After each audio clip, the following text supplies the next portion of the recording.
Hello everyone, Mike the MC, bringing another self-care video. Would you rather be blind and not see? Wow, what an interesting theme to think about for today. And I think the inspiration from this comes from not knowing the things that I have never known, and maybe being a little jealous of maybe some people and the success that they've had over me in some other regards. But then I reflect and I think, wait a minute, maybe there are some things that are better off that I never knew in the past, right? Never knew the thoughts of people that they had for me. Never knowing about what others were considering, how maybe at times in life they were just not so positive about how they thought of me in different areas of life, at school, sports, etc. in life. And I think it's good not to know everything. And so maybe it's better to be blind to the troubles of the world. And so I think the inspiration for this video going forward is, if you consider all the times that people have wronged you, and you're thinking, okay, how am I going to get even with these people? How am I going to even the score when I say, hey, I got my degree. Hey, I got the hottest girl. Hey, I got the hottest guy.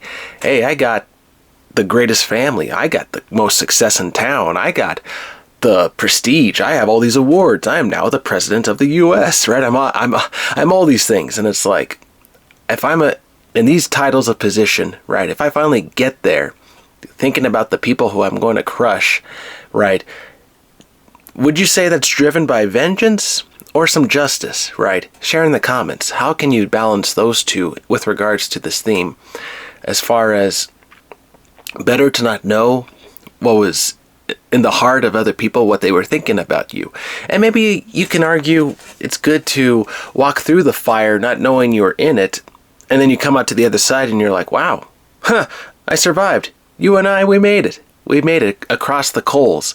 We made it across this terrible landscape, work environment, careers even. We made it across the different part of life that maybe people were afraid to do so because they did not want to challenge themselves in a different way. And I think when we are wanting to be blind to some things, that can really protect us from not dwelling on the negative habits, the negative thoughts of other people, and to think, okay, the people who have lost hope, right? People say, oh, they're the ones who are easily manipulated, that they can be, I don't know, if someone has no hope, you can tell them one thing and they'll believe in anything. They'll believe in anything that you tell them, and you're like, oh my gosh, don't you see the lies that you're living? The blindness of the philosophies, the theories that people are trying to tell you. And so even in that regard, I think it's better to be blind and not be smart in this regard. And that is where people will say, oh, this is where you can make that distinction between a smart person and someone with common sense. And even someone who watches media all the time, or all these different things from different environments. So I think it is better to have our eyes closed to the troubles of the world, so that way you are not sucked in to those troubles and become a player in the whole scheme of everything. And that is the problem with sharing videos like this, because you want people to improve and grow, but maybe people don't want to listen to these kind of messages, and they just want to say, oh, you're just so hypocritical, oh, you're a theorist, oh, you are just driven by ideas that people are trying to scare others, you're one of them, you're going to try to scare us, oh, we don't want to watch your videos anymore, Mike the MC, we don't want to follow what you want to talk about. But being a self-care channel, part of that, I would like to encompass this idea of thinking outside of the box, thinking outside of the normal theories that people wanted to discuss. And yeah, you can make use of great philosophers and ideas, right? I like to bring that up in the channel sometimes. I like to think about the idea of the world of dreams of Plato, and thinking about how the perfect idea is right there to grasp, right in the heavens, but yet everything that I can think of can be defeated by your thoughts. And when you think of something better than me, it's like, oh, I get jealous, and I'm thinking, man, why can't I think of a better scheme, a better idea to solve this problem? But then that, in a way that kind of relates to this video, in the sense that, okay, it's better to not know what people were thinking about you, better to be blind, because someone could think of a horrendous thought about you, and you thought, oh, that was the worst of it? Oh, no. Someone could think of an even worse thought than the other person, right? And kind of in the world of ideas, but in the negative context of how a negative idea can really the most evil one is driving other people to just be in accordance with whatever the theme is. So for example, say in the world of ideas, right, there was this one thought of, okay, let's become the greatest tyrant of all humanity. And many leaders throughout the centuries, people, they want to follow that idea. I want to be the greatest tyrant. I want to be the one in charge of people. I want to dominate other people and put their face in the ground because I am powerful. I am beautiful.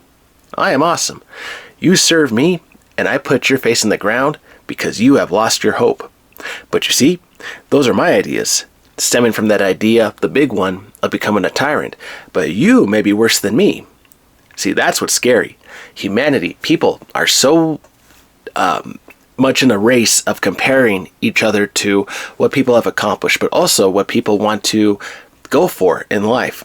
And that is what makes humanity so dangerous, right? I can make a good video now, but someone can make something that's better than mine.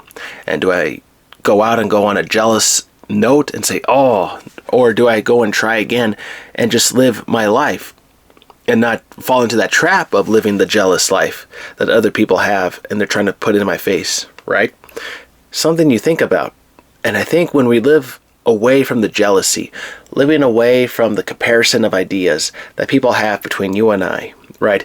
In the sense that, okay, it's good to make comparisons for your survival and well-being, but then to not let it take away your ability to think, to be outside of the box, right? In this regard, it's better to be dumb so you're not acting smart with the theories of the day or the philosophers who want to control you through the media, etc., etc. In this regard, the humble life can really separate itself from the very selfish one.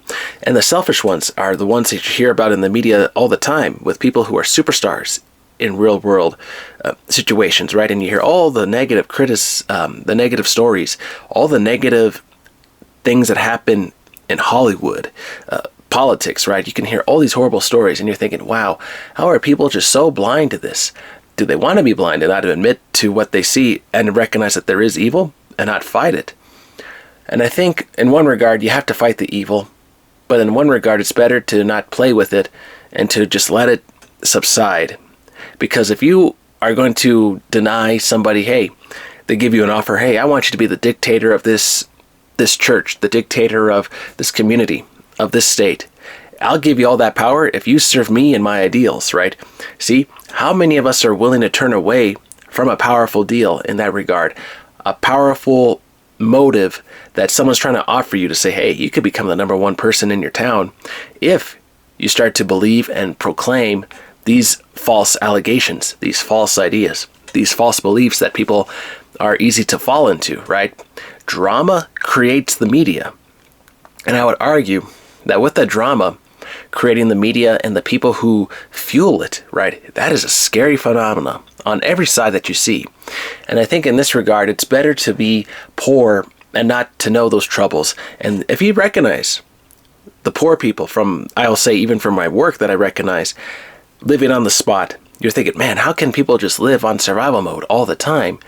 But then you think about it, if you're in survival mode versus being in reflective mode, and you consider, okay, maybe they're onto something in the sense that they're not driven by the fears of the world and the dangers that are trying to dominate the landscape between what's happening out here, what's happening out there, and being in survival mode, they will only focus on themselves in their world. We could call that selfishness, but how do you and I live each day? Do we live with a bit of selfishness in our world? You see me in the rectangle here in the video. You see me making videos so much that you're thinking, wow, does Mike the MC have a life? Does he talk to other people? Does he go out and have a conversation with others? Yeah, I do. It's good to be social. It's good to socialize and to talk with other people. It's good to have your outlets so that way you're not feeling stuck in this reality that we are living in today. And to recognize that beyond the reality that you and I live, that there can be this glimmer of hope to reach heaven in the better realms of society and life, right? To think, okay, how do we get to those levels of holiness, of happiness? In the world of ideas even, connecting back even to there, okay, how do we get to the place of these ideas where they originate from, with God, who's the creator of idea? And you think, okay, How can we get there with the creator of all life and reality? How can we make that journey? And I think part of it is hope and it's belief and learning to reject the false ideas. Rejecting the false ideas that hold you and me accountable even to proclaim. Are you going to go out and proclaim a message on your channel? Are you going to go out and proclaim a message on your phone? Are you going to go and tell your friends at school that you believe in something and that people should believe you, or else they're just foolish? You recognize the bullies in school, in sports, and other environments, and you wonder, okay, are they just following their own ideal that they're trying to uphold, but then all of a sudden they're going to collapse underneath the weight of their own beliefs? That's the drawback. That's the fear that you got to keep in mind. If your own beliefs destroy you, are you willing to die for them? Are you willing to die for your beliefs or the message from within those beliefs? And I think that is where you can separate someone who is deluded versus someone who is authentically trying to give you a message. And the message I hope from this channel is always for you to think outside the box, to not be deluded by popular idea, but to think, to move forward, and to say, hey, I may be young listening to this person on the channel, or I may be older listening to the same person on the channel, but the message from me to you right now, I'm talking to you, you can grow, and I'll let others dictate what you're to believe or say. You have the ability to think. You have the ability to make a decision. You have the ability to think outside the box and not be contained by other norms that society's trying to put you down in reality, no matter who you are that listens on the video. And so if you find this video, please share and subscribe, and just share with other people that you know that may benefit from something like this. And these are just things to consider, but I think with regards to a theme of the video, as far as do you want to be blind to the troubles of the world? Is it better? I would argue yes, and that you can avoid many troubles and live an authentic life that makes you truly unique. Because people are afraid to live a unique life because they're afraid to be themselves, and they want to copycat everybody else and not push anyone's buttons. But I challenge you to do something that is authentic for yourself, that you would do at a restaurant, in the store, etc. And to live authentically and to see who you attract and to see how you attract truth back to you. And that is where the idea of love and the truth meet you. That's a wonderful connection, and that's how you get to the heavens. Alright everyone, I hope this video finds you well. I hope you're strong and courageous. Don't give up on yourself. Recognize that the truth of the world that we live in is real. And that when you find it in your life and you allow it to nurture you, to help you grow, you are now having that conversation with truth. It's a beautiful, freeing moment, and you recognize that you're not bound to reality or the negative thoughts of people that I'm trying to say, but beyond reality, the one who has created it, you're having that conversation with that creator, and that is a beautiful place to be. Stay in the pocket, let those thoughts encourage you to be courageous and strong, authentic, and be the thinker, be the one who's not controlled, and you will be an awesome person in your community because you're not bound to the popular beliefs that people try to put down that fuel the media negatively. You're better than that, you're free, go out and make a difference. Alright everyone, hope this video finds you well today. Be strong and courageous. Take care, have a good one.